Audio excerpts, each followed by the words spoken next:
Ես ձեզ մի բան եմ ուզում ասեմ եւ այս խոսքը ուզում եմ դուք ֆիքսեք։ Հրազդանի ցեմենտի գործարանը 8 ամսվա ընթացքում փոփոխություններից հետո մենք վերագործարկելու ենք։ Իմում եմ հակառակ ճամբարի հետևորդներին, հակառակ ճամբարի իմ հայրենակիցներին,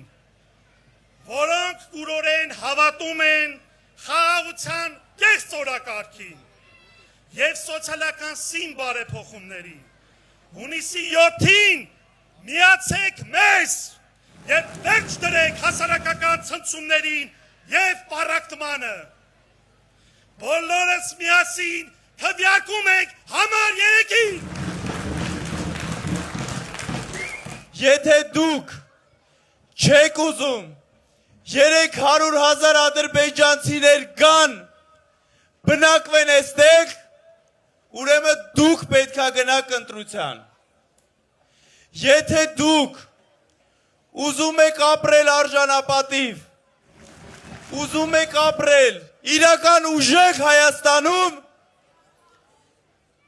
այո, դուք ամսի 7-ին պետք է գնաք ընտրության եւ պետք է ընտրեք որ համարը։ Փոփոխությունների համար։ Մարդիկ փոփոխություններ էին ուզում, մարդիկ խաղաղություն էին ուզում, մարդիկ արդարություն էին ուզում, մարդիկ համերաշխություն էին ուզում, բայց ինչ ստացան նրանք դրանից հետո այս 8 տարիների ընթացքում, ստացան պատերազմ,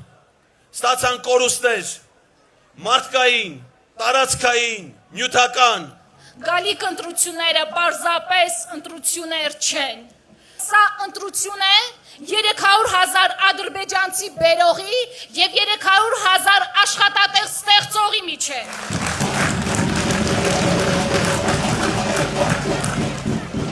Մենք խոսում ենք այն պայմաններում, երբ տեսնում ենք այն տագնապային հրեշավոր ծրագիրը, որ Հայաստան բերեն դրանց հազարավորներով, 100,000-ներով, դրա համար ինչ ենք ասում, հունիսի 7-ին գնում ենք ընտրության, որ դրանք չգան, որ սրանք գնան, այո։ Սաֆարովը որտեղ կացնարեց հայկական զբանակի սպային։ Հունգարիայի կենտրոնում, բա իրա քնած ժամանակ նատոյի զորքերի ներկայությամբ մի հայ չեն կարում պաշտպանել Եվրոպայի կենտրոնում։ Այս մեր լեռներում ոնց են մեզ թուրքերից պաշտպանելու։ Գիտեք ոնց, ցավակցություն են հայտնելու, մտահոգություն են հայտնելու, մտահոգվելու են միշտ։